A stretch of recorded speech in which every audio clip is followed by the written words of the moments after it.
Okay, so this morning, Resident Evil Village had this huge showcase where they showed off a bunch of new features of the game. They showed us the release date, they showed us some demo stuff, they showed us where it's coming, the collector's edition. Let's talk about all of it. Firstly, release date. The game is launching on May 7th. I'm pretty sure I predicted that last week. I feel like I did.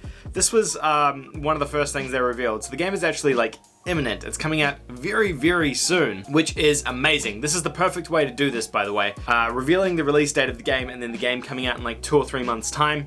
Perfect way to reveal a game's date and perfect way to release a game. Not only does it build massive amounts of hype like immediately for the game, gets people excited straight away, and it gives them something to kind of immediately look forward to as well because the game isn't really that far off, which is, I think, just a good way to reveal and tease your game. So May 7th for Resident Evil Village. The next thing is, previously it was announced for PC, PS5, and Xbox Series X and S, I suppose. They also announced today that it's going to be playable on PlayStation 4 and on the Xbox One X as well. So if you have the last gen consoles, PS4 or Xbox One X, you can play Resident Evil Village on those as well. It'll be a separate version of the game, but you'll have a PS5 version and a PS4 version. Pretty freaking awesome stuff, I would say. I know a lot of people in the comment section of my previous couple of videos were worried that it wasn't going to be playable on PS4, it was only going to be on PS5, so I think this is a great compromise, and it's really good that Capcom were able to get the game working on last gen as well as next gen. It means that so many more people can play it.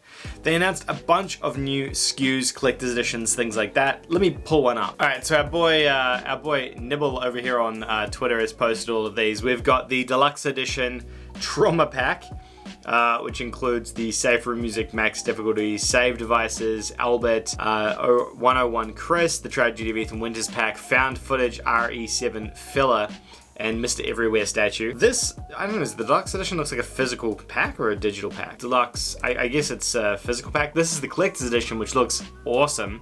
This comes with a Chris Redfield statue, a box, which I'm guessing is just the box it comes in, an art book, which looks like a hard case art book, a steelbook, Trauma Pack product code, which I guess is the DLC content, and then a poster.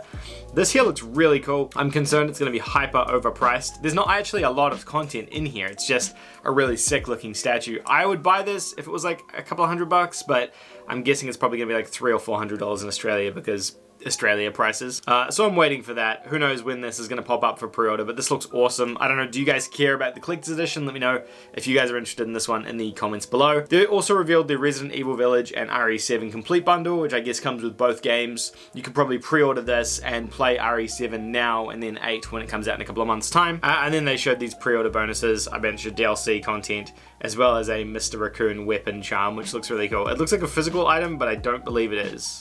Who knows where these are going to be. GameStop will probably get these in the US, maybe EB Games in Australia. So those are the different additions for the game that are available to us. Pretty damn cool. Again, I am super pumped about all of this Resident Evil news. Now, in terms of the two editions, PS4 to PS5, over on PSU here, they've said releasing day and date with the PS5 version. The PS4 version of Resident Evil Village allows players to upgrade to the PS5 version with no extra cost. So I know that's what a lot of people have been asking. What's the upgrade path like? Do you have to buy the game twice? The answer is no. You'll be able to play the game on PS4 if you buy it on PS4, and then get a free upgrade to PS5, which is awesome. Capcom have done a brilliant job at this. This is exactly how you do this. And the good thing about that is that you'll be able to get a platinum trophy on the PS4 and the PS5 version because, as you know, platinum trophies aren't linked across both PS4 and PS5. They're both separate stacks of trophy lists. So if you're a trophy hunter, you can go ahead and probably platinum this game twice, which is cool too. Now, the other massive piece of news around Resident Evil is that they actually released a demo for the PlayStation 5 today. It's available right now on the PlayStation Store. You can go ahead and download it if you have a PS5 literally today. I'm going to be over playing it on Twitch today as well, so if you're around and this video goes live in time, I would encourage you to come over to Twitch and check it out. Twitch.tv/TPTJosh. I'll be playing the demo over there. The demo is called Maiden. You don't play as the main character of the game. We're going to talk about the story stuff soon, but you don't play as the main character of the game. You play as a different character they're calling Maiden. We don't know what that means yet. They said there's no combat in this and no blocking in this. It's just to show you how good the game looks and the vibe and feel of the game. I guess guess this is kind of like their PT type situation where they're showing you a little bit of stuff to get you pumped for the game without actually giving it to you. This is currently only available for PS5 users, but on the stream they did mention that they would have a demo that would be available for everybody later down the track. They just didn't give a date for it.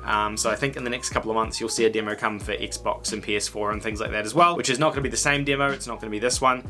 I believe this demo was built specifically for PS5. I think it's probably, we can talk about narrative and stuff now. They didn't mention too much except that Ethan Winters, which was the main character of Resident Evil 7, is traveling to this castle location. That was kind of all they went into. You're playing as Ethan, it's first person again. It looked very similar to Resident Evil 7. If you played that and you enjoyed that, I think this is going to be a thumbs up. They didn't mention too much about Chris and how Chris Redfield plays into this whole thing. He was in the trailers though, so obviously he is part of this game and he is the statue of the game, so he does play some sort of a role. We just don't know what that looks like yet, but I guess we'll find out in the coming weeks and months. Yeah, so that's gameplay and story. I think that kind of covers off everything in this. I'm really excited for this game. I think Resident Evil 8 is now one of my most anticipated games of 2021. That and probably Ratchet. Just in terms of like the games we know are definitely going to be coming out this year. So very, very excited to see more of this and to play more of this. It's going to be so fun. So exciting news for Resident Evil fans as well. One thing they didn't mention in this, and I know some people are going to be disappointed, is they didn't even mention PlayStation VR.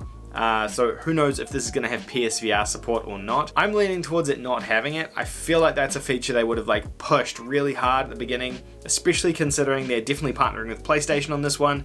The branding will have PlayStation on it, and it was published on the PlayStation live stream. That's how you could watch the stream. Also, they have a demo exclusive to the PlayStation 5, so clearly they're the marketing partner for this game, but no mention of PSVR, which I feel like would have been mentioned up front. Maybe this time they're going for like a more visually impressive game and they've ramped everything up for PS5, so that's like the peak console versus VR being that immersion thing. Who knows, it could come later on down the track, or it could be a reveal later on down the track, but at the moment they haven't mentioned anything to do with PlayStation VR. And that's everything for Resident Evil. Let me know what you guys think of this. This is a pretty awesome announcement. It was a pretty cool bunch of stuff. Oh, I didn't even talk about the other stuff. They talked about there's a multiplayer mode added to this game. It looks like a third-person shooter sort of multiplayer component. It didn't really do too much for me. They also talked about a partnership with Rainbow Six Siege where you can earn Leon's equipment in Rainbow Six, but I don't play that game either. And they mentioned a Resident Evil movie, like a CG movie coming to Netflix later on this year as well. So that was kind of the other three pillars of the announcement. The CG movie looks really cool. It's after Resident Evil 4 featuring Leon and Claire, and it looked really schmick. So that was well done too. Yeah, let me know what you guys think of all the Resident Evil news. So much Resident Evil news. So exciting for a Resident Evil fan.